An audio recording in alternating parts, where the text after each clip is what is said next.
Coming up on the remarkable 20th century. The only thing we have to fear is fear itself. Untitled from Deutschland.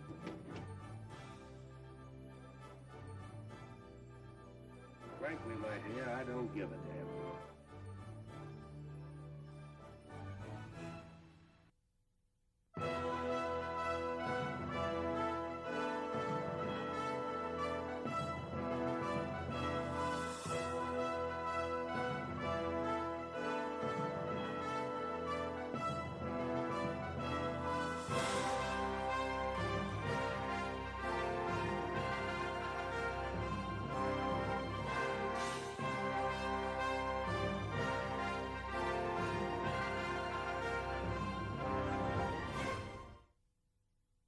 The 1930s, Depression and war. Rarely have two such different events had so close a causal connection. The Depression was a paralyzing blow, the more desperate because not even experts knew why the economy simply stopped working amid worldwide hunger and unemployment. It provoked radically different responses in different places. In America, Franklin Roosevelt was projected to power. Towards the end of the century, historians would join to vote him the only great president of the 20th century. Abroad, in two nations already on the edge, Germany and Japan, despair brought the war lovers to power. Weak at first, they were enabled to become strong enough to make war by two disastrous fashions in free world politics. In America, isolationism, the view that it is the other end of the boat that is sinking, so stay away from it. And in Europe, appeasement, the view that if we feed the Hitler beast with his small neighbors, perhaps he will leave us alone. I was in London at the outbreak of the war when Prime Minister Neville Chamberlain said to the House of Commons, "I'm at a loss. I never know what Herr Hitler's going to do next." Liberal Member of Parliament, Sir Richard Ackland, answered, "I don't have that problem. It's all in Mein Kampf. Hitler's book has never let me down yet." Now, the decade of the worst depression and the outbreak of the biggest war.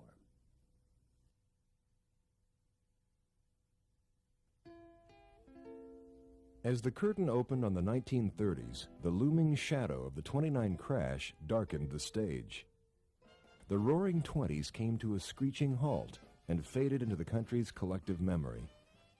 Gone were the days of optimism, extravagance, and frivolity. The good times ended, and the world faced a decade of hardship and recovery. Companies closed their doors. Those that didn't were forced to cut drastically. The economy sputtered, and the Depression dug its tentacles into the soil of American pride. Still, some leaders were blind to the realities of the Depression. President Herbert Hoover quickly became the most ridiculed man in America by insisting that the economy would soon rebound. Evading the crisis, Hoover launched major public works programs and gave foreign nations a one-year extension on debt payments in hopes of stimulating trade. But it was too little, too late. Homeless drifters filled makeshift towns called Hoovervilles. Rural families skilled enough to hunt filled their pots with Hoover hogs, also known as jackrabbits. Men who once held good jobs ached under the weight of selling apples for a few pennies a day. Adding insult to injury, Hoover and his spin doctors actually listed the apple peddlers as employed, giving a false reading on unemployment statistics. Americans shuddered at the throngs of people lining up for free meals. At the depth of the crisis, New York City counted 82 bread lines, serving over 85,000 meals each day. Notorious Chicago gangster Al Capone even financed his own private bread line. He was cheered at public gatherings, but his fortune would soon change. Shortly after the 30s began, Capone's career ended with a sputter. Having beaten several indictments in the past, government prosecutors finally nailed him on tax evasion. He was sentenced to 11 years in prison. 1931 also saw the completion of the George Washington Bridge in New York City, a marvel of modern engineering. As was the landmark Empire State Building. Undertaken in the 1920s, it promised a vibrant new skyline for the city, with its shimmering facade and towering height. But it was a hollow promise, standing virtually empty for most of the Depression. Another shining piece of Americana continued to rise, the talkies. Bigger, bolder, faster, and louder. The added dimension of sound gave movies of the 30s a realism that silent films could never hope to achieve. Millions of them.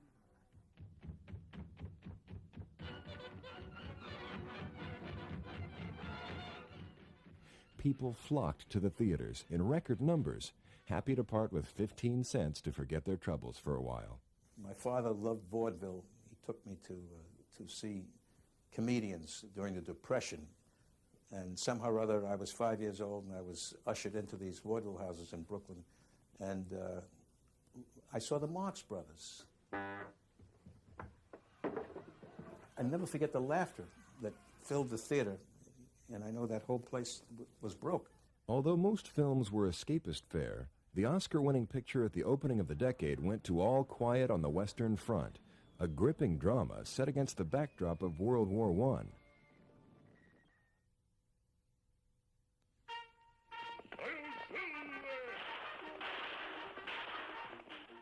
By the early 30s, the golden age of radio had arrived, and it had become the fourth largest industry in the land. The Green Hornet strikes again. 85% of all households owned one. It was the place for news, sports, and free entertainment. Who knows what evil lurks in the hearts of men? The Shadow, launched in 1930, ran for 24 years, inspiring many a child to become amateur detectives. Don't forget, the big tape gives it to you and the little tape takes it away. Amos and Andy boasted an audience of 42 million devoted listeners. It's a coupe. You know what a coupe is. Oh, sure. My father's got one, only he parks his in the middle.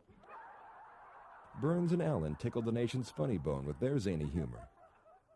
Jack Benny was not only the most successful comedian in radio, he also revolutionized radio comedy, entertaining audiences for 22 years. Jack Benny handled radio as good or better than anybody, than any of the comedians.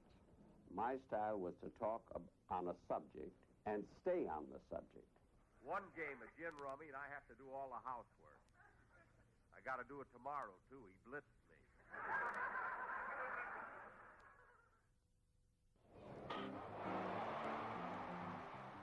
Yankee slugger Babe Ruth was given a record salary of $85,000 in 1931, surpassing even Hoover's pay.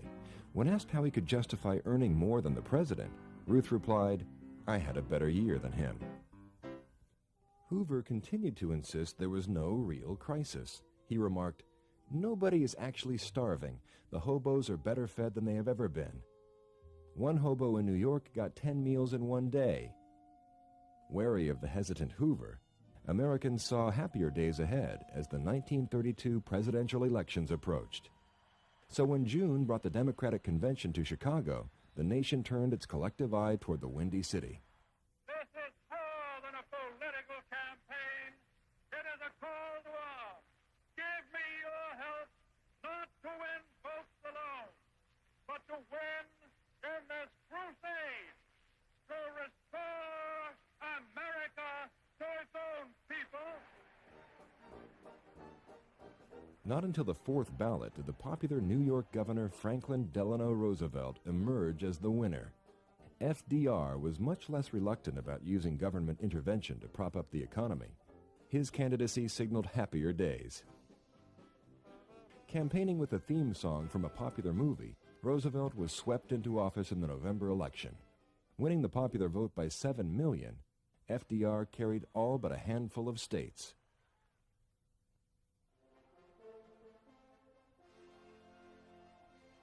Those lucky enough to see the Olympics that year witnessed the performance of a woman many call the greatest female athlete ever, Babe Diedrickson.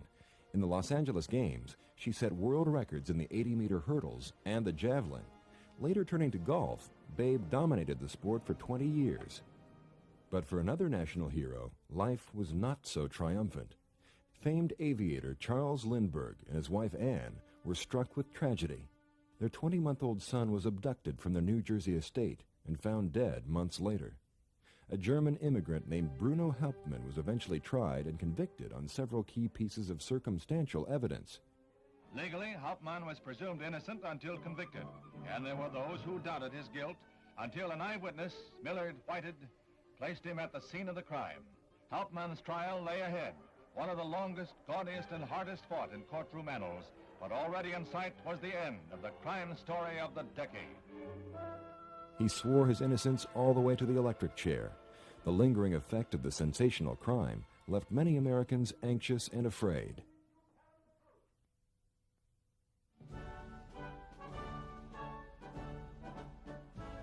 But the new year offered hope in a new head of state.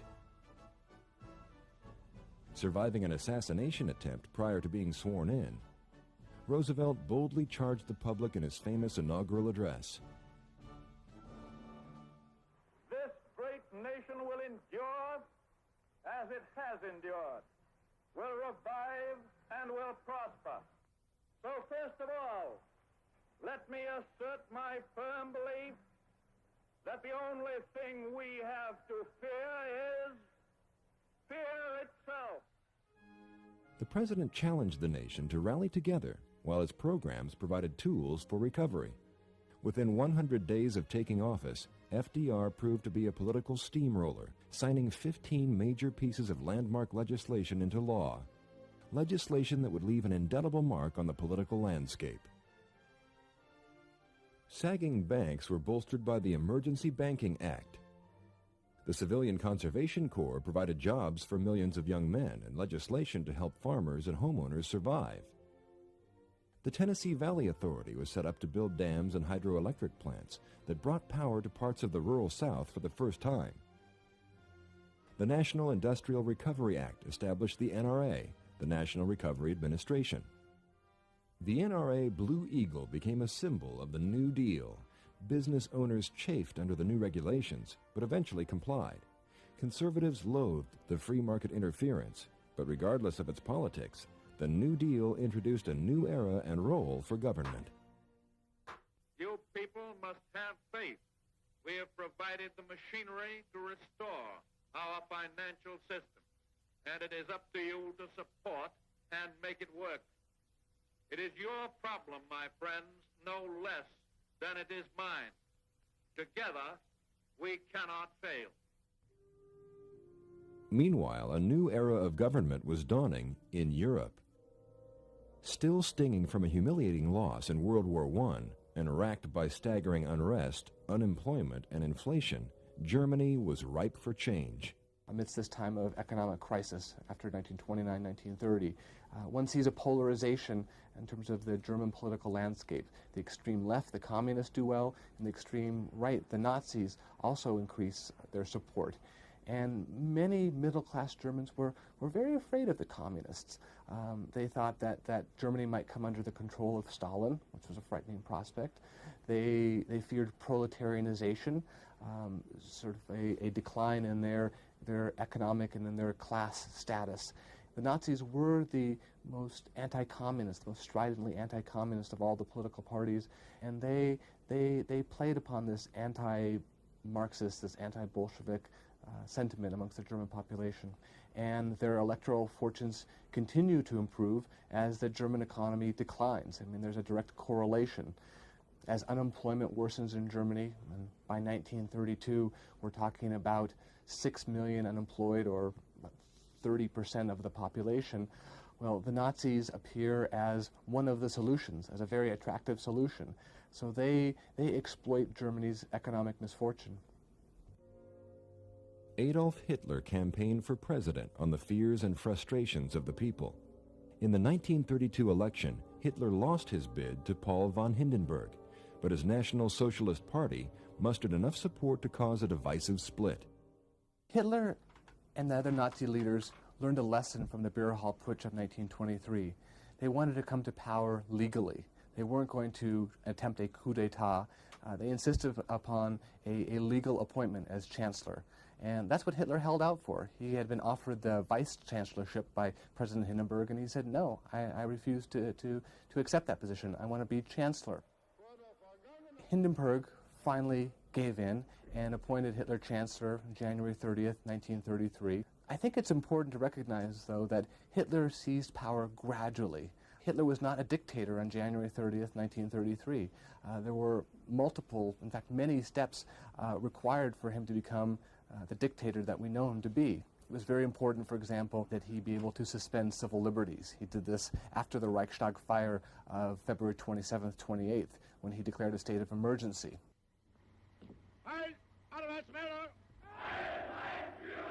He took over trade unions in May of 1933. This was a very important source of opposition. The trade unions in Germany, like Europe and America, were left-wing in their orientation, and Hitler was able to neutralize them and combine them all in a super-Nazi trade union. It's a very gradual process, seizing power. It continues through 1934. He assassinates Ernst Röhm, the head of the SA, one of his rivals, whom he fears. He takes advantage of President Hindenburg's death in August of 1934. Hitler's not the totalitarian dictator that we think of him to be until the latter half of the 1930s. Vor uns liegt Deutschland, in uns marschiert Deutschland und hinter uns kommt Deutschland.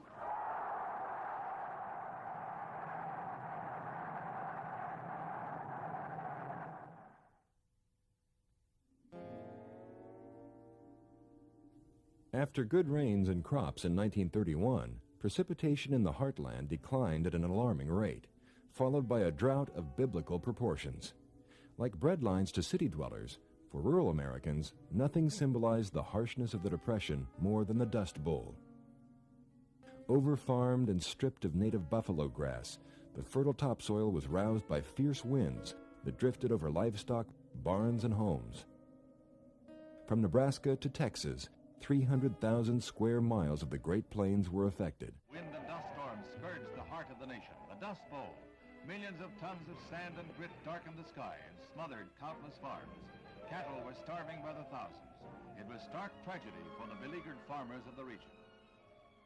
We had periods in there where the dust was so thick that you had to wear a mask, a handkerchief over your mouth and nose to breathe. And it was devastating because the soil that you depend on to raise those crops blew away and landed somewhere else and benefited whatever place that topsoil landed. And it was a shocking experience for people. Ruined and homeless, as many as 350,000 souls packed what they could and headed out west in search of the promised land. Most settled in California. Few found a land flowing with milk and honey, working as seasonal farm hands. Traveling troubadour Woody Guthrie sang of their plight and helped organize the workers into unions. But best known was the literary giant John Steinbeck. His classic novel, The Grapes of Wrath, published the following year, chronicled the turmoil of one family struggling to escape the Dust Bowl. It won critical and public acclaim and quickly became a bestseller. It was later adapted into the film starring Henry Fonda. Moviegoers in 1933 witnessed the grandeur of famed choreographer Busby Berkeley in the musical classics Gold Diggers of 1933 and 42nd Street.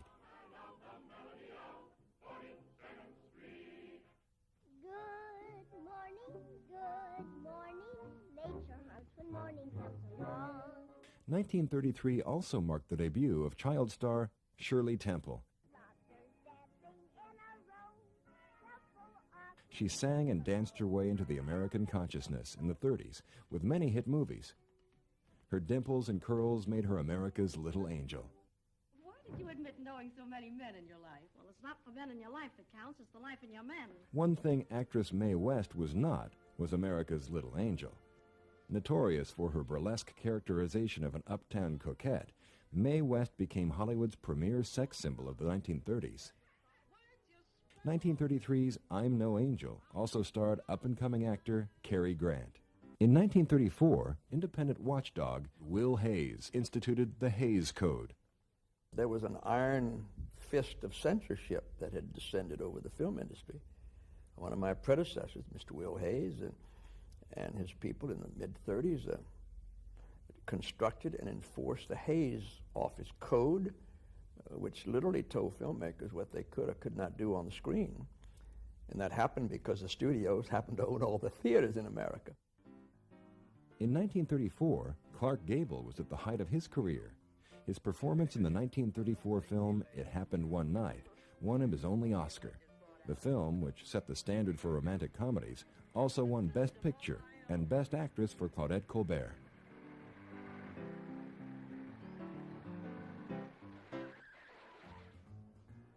Always a favorite of Hollywood, gun-toting outlaws filled the silver screen in the 30s. Edward G. Robinson, James Cagney, and others perpetuated the myth of the tough but fair outcast who shunned the system. After the repeal of Prohibition in 1933, 1934 saw a rise in a different kind of criminal. Unlike mobsters, they focused on modest towns, looting and killing as they went. Gas stations, grocery stores, banks, anyone with money or a job was a target.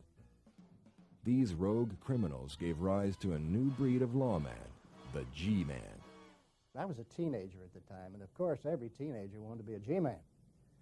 I mean, you had gangsters with very flowery names. For example, there was Babyface Nelson, Pretty Boy Floyd, Bonnie and Clyde, John Dillinger, who was very well known as Public Enemy #1 for a long time, George Kelly, who was known as Machine Gun Kelly.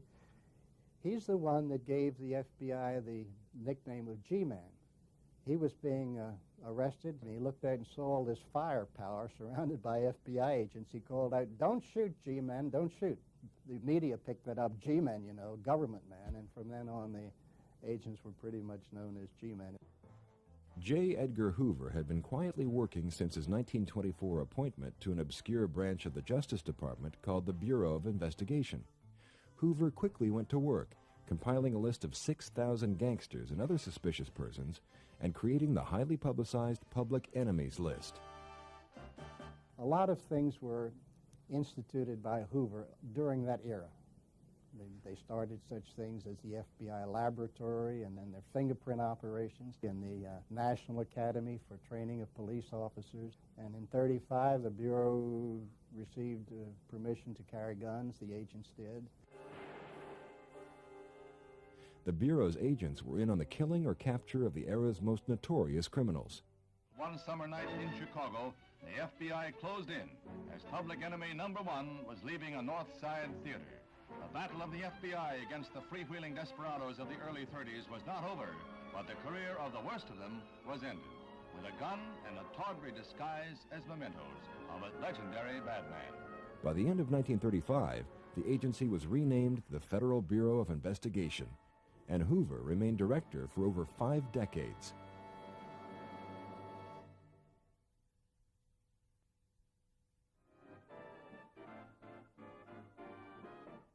Swing. Sparked by the king of swing, Benny Goodman, band leaders took their lead from the black jazz musicians of the 20s. It was the early arrangements and orchestrations and compositions of Fletcher Henderson that made Benny Goodman the king of swing. At that time, music was segregated, just like our world was. The United States was a segregated world. He was the king of the white swing. But over here, there was another king. The king of the black stuff was Duke Ellington. He could write, he could play the piano, he could play the piano like no one else.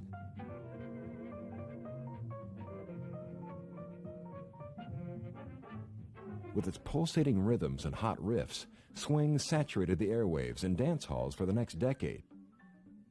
The swing era is also the era of the big bands. The musicians became much better, the orchestrators became much better. The swing era really blossomed.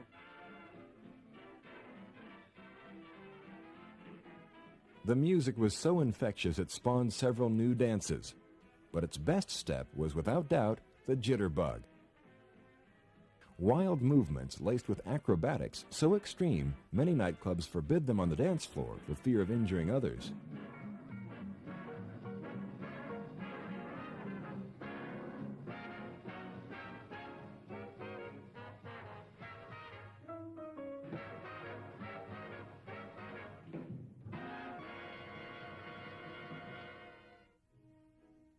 Fred Astaire and his on-screen partner Ginger Rogers brought elegance, glamour, and grace to the dance floor as they danced through 10 hit films. Fred Astaire is Austrian by descent and a great gentleman and a perfectionist. Ginger Rogers was the perfect partner for him because she was 5'4", and you put her in a heel, she was about 5'6.5", and Fred was only 5'7". Astaire's first screen test read, "Can't act, slightly bald, can dance a little." But with such films as Roberta and Top Hat, he and Rogers would go on to become the greatest on-screen dance team and a new model of American glamour.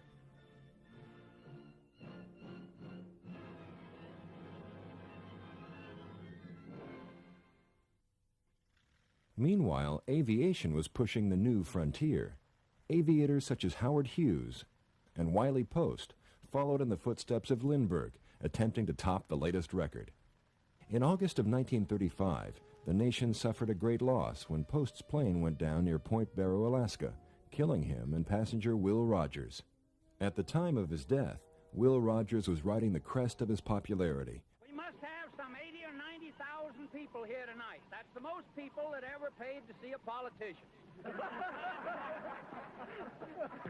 Aside from his political satire and top box office movie stardom, he was also known for his syndicated newspaper columns and radio shows.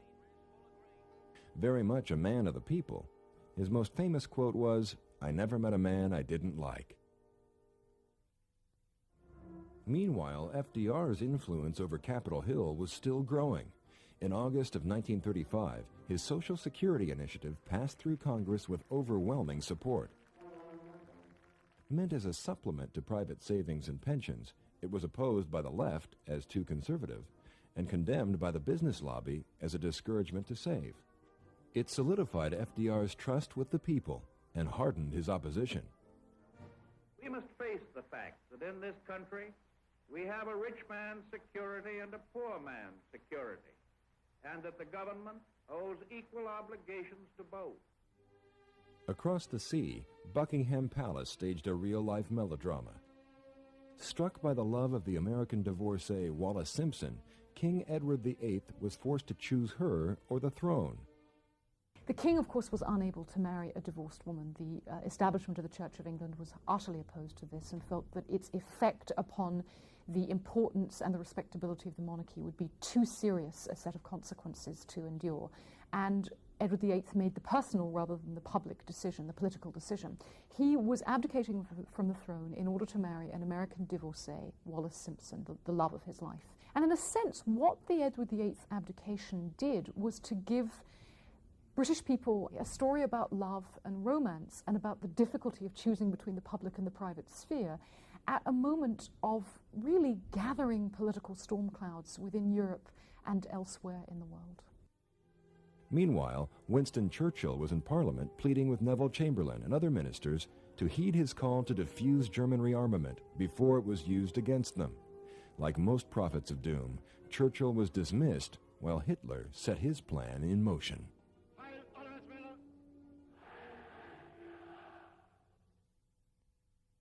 The 1930s were more than the Depression and a prelude to war. It was a decade marked by many new styles and innovations.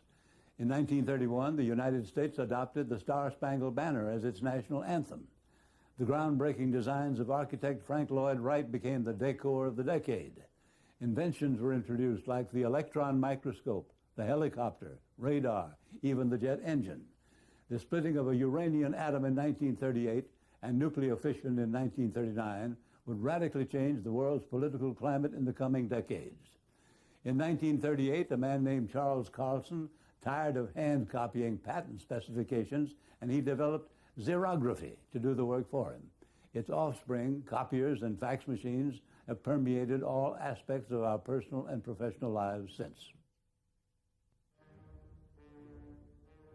By 1935, Joseph Stalin's plan to industrialize Russia had become known as the Great Terror. Stalin performed a sort of counter-revolution.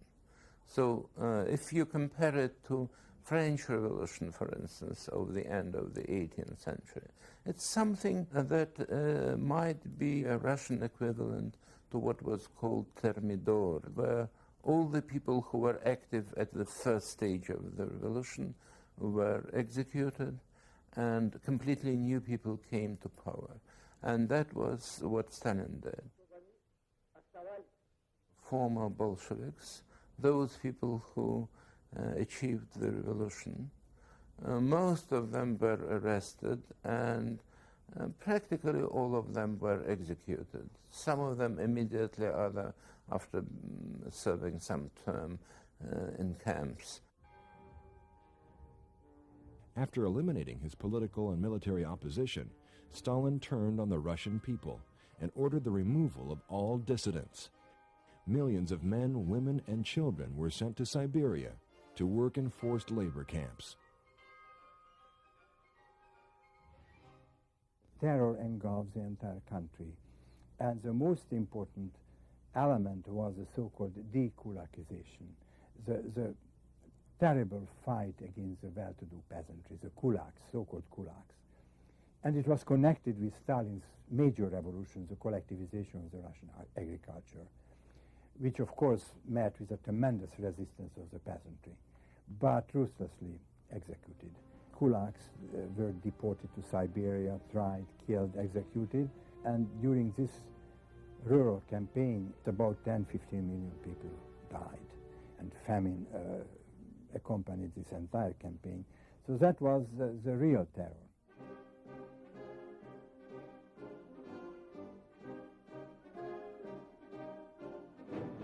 In 1935, in an effort to expand Italian rule, dictator Benito Mussolini set his sights on Ethiopia. Italy's Black Shirt legions embarked for Africa. Il Duce was bent on regaining the glory of ancient Rome, and Ethiopia was his first target. A border dispute with Emperor Haile Selassie was Mussolini's pretext for blatant aggression in Africa. Defying the League of Nations, 250,000 Italian troops stormed across the border. In 7 months, Emperor Haile Selassie found his country under Italian control. Later in 1936, Mussolini met with Adolf Hitler and laid the foundation for the Second World War with the Rome-Berlin Pact. The German head of state had consolidated all of Germany, as had Mussolini in Italy. Hitler emulated Mussolini in many ways, there's no doubt, from uniforms to greetings to the idea of a paramilitary organization and the worship of a leader. There was certainly a lot which Hitler took from Mussolini, but they initially did not get along too well, and I think they would have been reluctant to see themselves as comrades in arms, if you will. It's really later in the 1930s that they decide that there's common cause, and they really are very similar. Although Mussolini distrusted Hitler, the Italian dictator felt he had no choice but to ally with him. However, the Non-Aggression Accord was yet another of Hitler's shrewd manipulations to expand German rule and protect his southern flank. That same year, Hitler marched on the Rhineland, directly violating the terms of the Treaty of Versailles. When neither England nor France responded, Hitler knew he was free to act at will.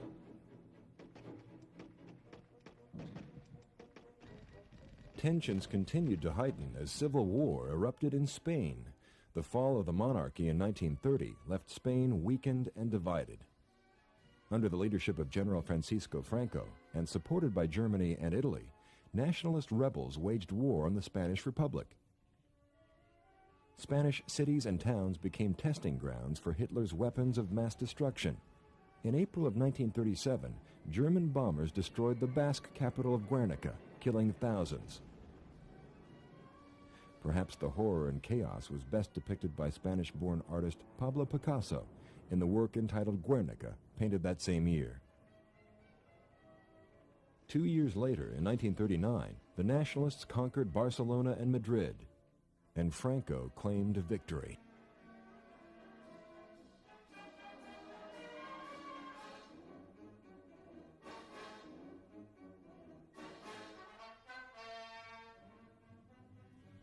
China was also entangled in a civil war as the communists, led by Mao Zedong, sought to overthrow the nationalists, led by Chiang Kai-shek. There was a very different ideology on both sides.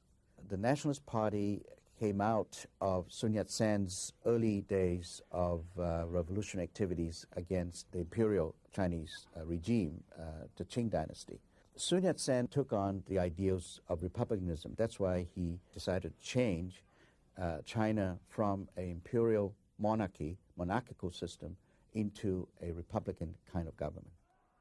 On the other side, the Chinese Communist Party was nurtured and supported by, of course, the Comintern, which is the Third International Communist, at this time led by the Soviet Union under Stalin. And so the ideology, the organization, and so on is very much the Marxist-Leninist type of ideology. And they looked to the Chinese workers to be the vanguard to lead the revolution, to make China a socialist nation. The conflict left China vulnerable to Japanese imperialism. After 6 years of intermittent fighting, Japan advanced into eastern and southern China in 1937, decimating city after city.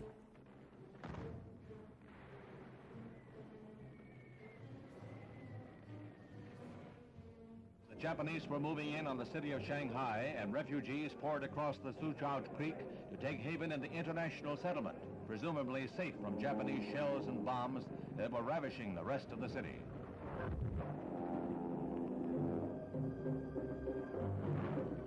The railroad trestle, the last bridge passable, was the scene of indescribable misery as refugees poured into the British sectors seeking aid. This was, in reality, a preview of the horrors that were to come with World War II. No longer was war fought in the front lines. It had come to the cities and to the civilian population. As Japanese troops moved into the native city, they left wounded dying in the streets. Tens of thousands of Chinese suffered incredible horrors at the hands of Japanese troops.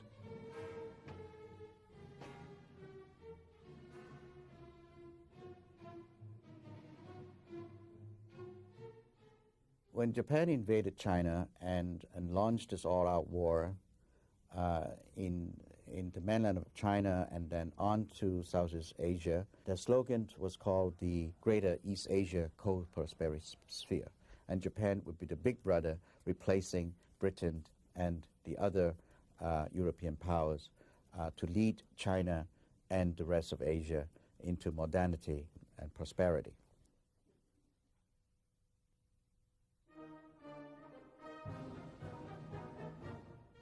Franklin Roosevelt continued his influence, winning the 1936 election by a landslide. Another 4 years of new deals for a country desperate to emerge from the mire of depression. Roosevelt was popular with the public, but his influence waned in Congress. Shortly after his second term began, the National Recovery Act was declared unconstitutional by the Supreme Court. The justices agreed that the centralized system for regulating everything in America had to end somewhere. Roosevelt's honeymoon era with the legislative branch was over. Weary from 6 long years of privation, American workers were becoming more vocal in their demand for better conditions. Labor leaders like John Lewis, a descendant of Welsh miners, urged workers to use the strike as a way to bring management to the negotiating table, ushering in a new era for labor relations and better working conditions for workers.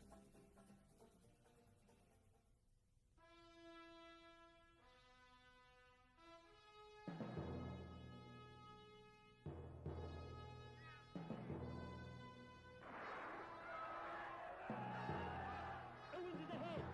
Steinbeck and Dwarfs are fighting. Owens challenges Wyckoff. Metcalf comes up. And Owens wins in 4.3.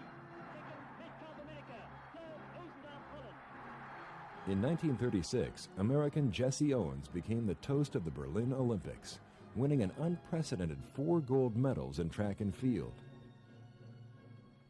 8.06 meters. Not only did Owens help erase the color lines, his athletic feat angered Hitler on his home turf. Hoping the Berlin Games would be a powerful venue to prove his notions of Aryan superiority, Owens proved him false. Hitler refused to acknowledge Owens by breaking a long-held custom of the host nation's leader greeting medal winners. While talk of Hitler prevailed in Europe, Amelia Earhart was center stage in the States. The pioneering aviator was the first woman to conquer the air, crossing the Atlantic solo in 1932. I can't help feeling my flight meant little to aviation. But if it means something to women, then I feel it justified. In 1937, Lady Lindy would lose her luck. In an attempt to circle the globe at the equator, Earhart and co-pilot Fred Noonan were lost. The twin-engine prop plane went down somewhere in the South Pacific and set off a massive rescue effort involving 4,000 men, 10 ships, and 65 planes. Speculation and mysterious theories still surround her disappearance. Another air tragedy would mark the year of 1937, the Hindenburg. In May, the German dirigible exploded into a massive fireball while landing in Lakehurst, New Jersey.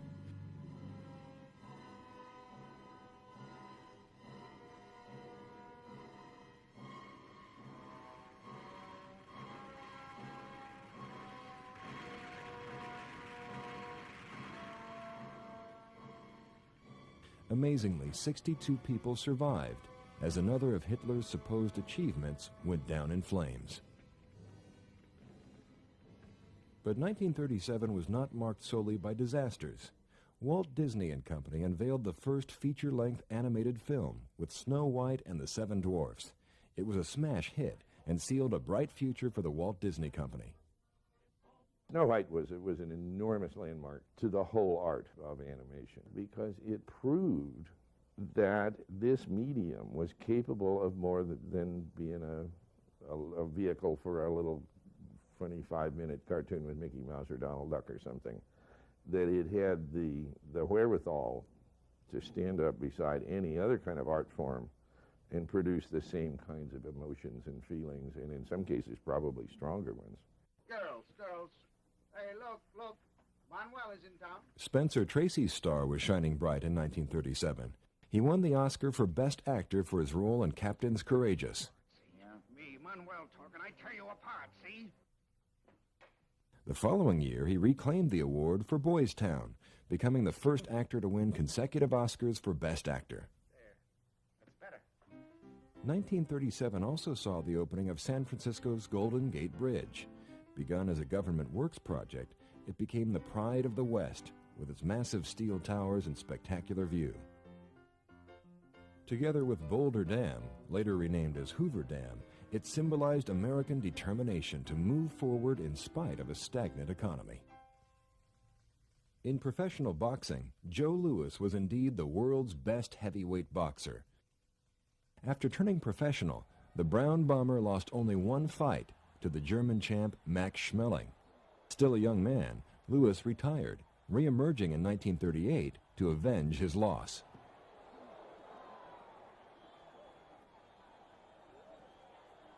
Joe Louis knocked out Schmeling minutes into the match with a blow heard round the world.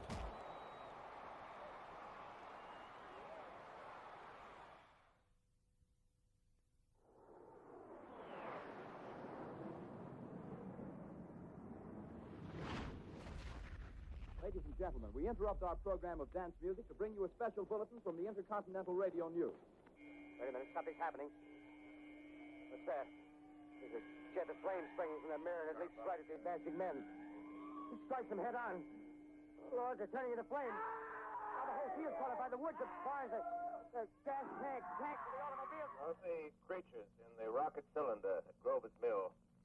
I can give you no authoritative information, either as to their nature, their origin, or their purposes here on Earth. Halloween night, 1938. A brilliant 23-year-old producer named Orson Welles broadcast a radio dramatization of H.G. Wells' futuristic novel, The War of the Worlds. Radio listeners were terrified. Many thought the hoax was real, ignored the disclaimers, and ran for their lives. That was really a fantastic night. They had people running into ditches by the roadside and looking at the radio to see if somebody was going to come out of it after them. You were aware of terror at the time you were giving this role? Were you aware that terror was going on throughout the nation? Oh, no, of course not. I was, frankly, terribly shocked to learn that it did. Orson Welles became a household name overnight. In Germany, another overnight incident cast a condemning light on the Nazis and foreshadowed the horrors to come. It kept getting worse and worse for the Jews. 1938, there was Kristallnacht, the night of the broken glass, where more than 1,000 synagogues were set on fire and ransacked. And then the Nazis said, we ransacked your synagogues. We've caused so much damage to the neighborhoods. You've got to pay for the cleanup, a special tax, and for all the damage. They were tightening the screws. 1938 was a pivotal year in Hitler's plan to reunify all Germanic peoples. After rolling into the Czech-held Sudetenland, European leaders descended on Munich to reason with the Fuhrer. They ceded a third of Czechoslovakia to Hitler and returned home believing it would quell his lust for new lands. Yesterday afternoon, I had a long talk with Herr Hitler. It was a frank talk, but it was a friendly one. And I feel satisfied now that each of us fully understands what is in the mind of the other. Neville Chamberlain was part of that generation that had been so traumatized, so scarred by the First World War.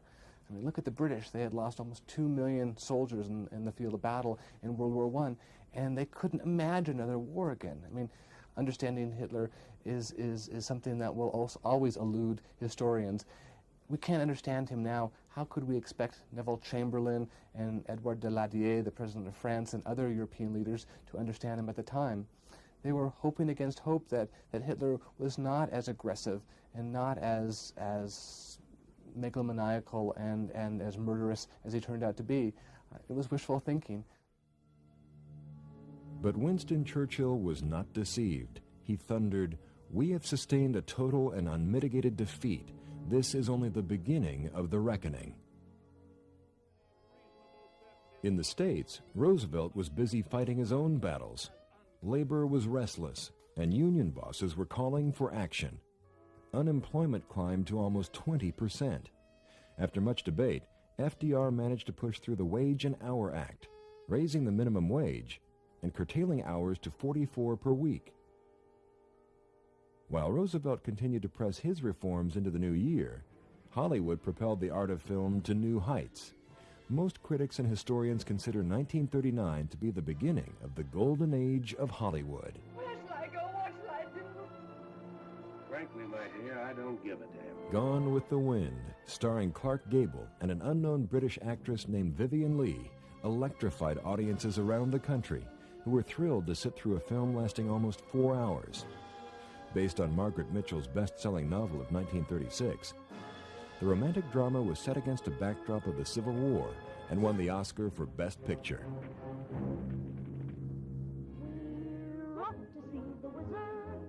The Wizard of Oz, also based on a book, had more production problems than extras, but it still managed to make it to the screen and introduce the country to Frances Gumm, better known as Judy Garland. Today, I consider myself the luckiest man on the face of the earth. The end of the decade brought the end of an illustrious career. Baseball legend Lou Gehrig retired in July of 1939 after playing in a phenomenal 2,130 consecutive games from 1925 to 1939. Gehrig was a cornerstone of the famed New York Yankees team, leading them to a total of 7 World Series victories. The Iron Horse died 2 years after retiring from baseball with a rare degenerative nerve disease that now bears his name. The New York World's Fair of 1939, and I declare it open to all mankind. The 1939 New York World's Fair brought an optimistic glimpse of the future to a welcoming public. To help us get a glimpse into the future of this unfinished world of ours, there has been created for the New York World's Fair a thought-provoking exhibit of the developments ahead of us. the greater and better world of tomorrow that we in America are building today. Come, let's travel into the future. What will we see? Featuring the world of tomorrow, visitors could look into the many advances of science and technology envisioned for the not-too-distant future. From television studios and broadcasts to air-conditioned high-rises, visitors left thinking the worst was behind and the best was yet to come. Yet overseas, the worst was just beginning. In March of 1939, German troops annexed more of Czechoslovakia. Germany then turned its intent toward Poland. However, Hitler was hesitant to move for fear of retaliation from Germany's ancient enemy, Russia. Then in August, the world was astounded when Hitler and Stalin announced a joint treaty of non-aggression. Hitler in 1939 wanted to get a free hand to guarantee the East and made an alliance with Stalin, even offering half of Poland to Stalin. The only way Hitler had to overcome the resistance of especially his own military to another war was to demonstrate that it would not be a two-front war as previous World War I had been. And in effect it gave Hitler a free hand in Poland and enabled him afterwards to throw his whole weight to the West. As far as Stalin was concerned, he thought his nightmare was a coalition of all the capitalists against communism.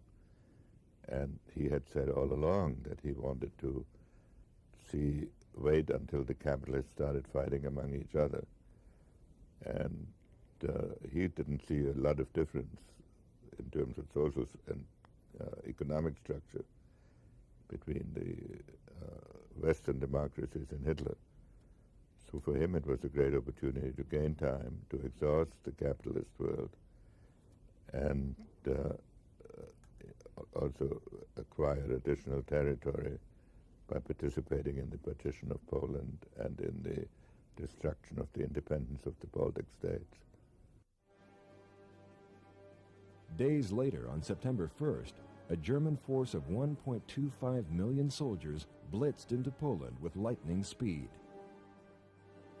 2 days later, as Nazi troops approached the Polish capital of Warsaw, Britain and France honored their joint defense treaty with Poland and declared war on Nazi Germany. World War II had begun.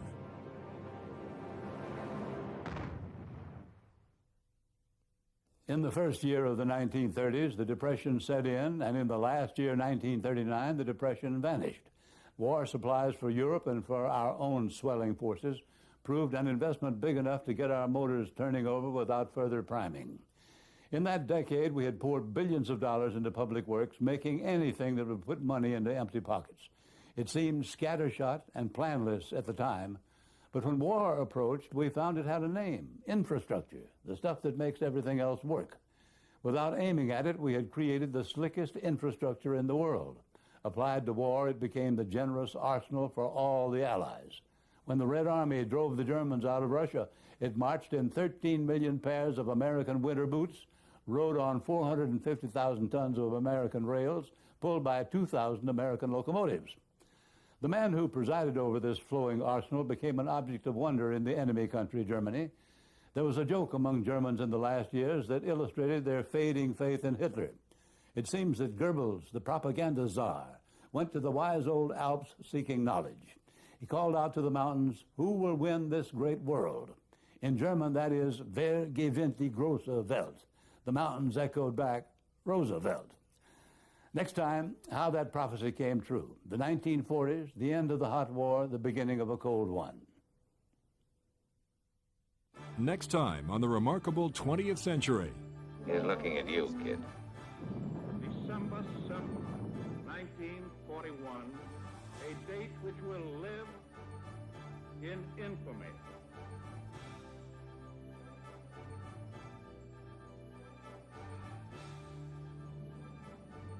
This program is made possible by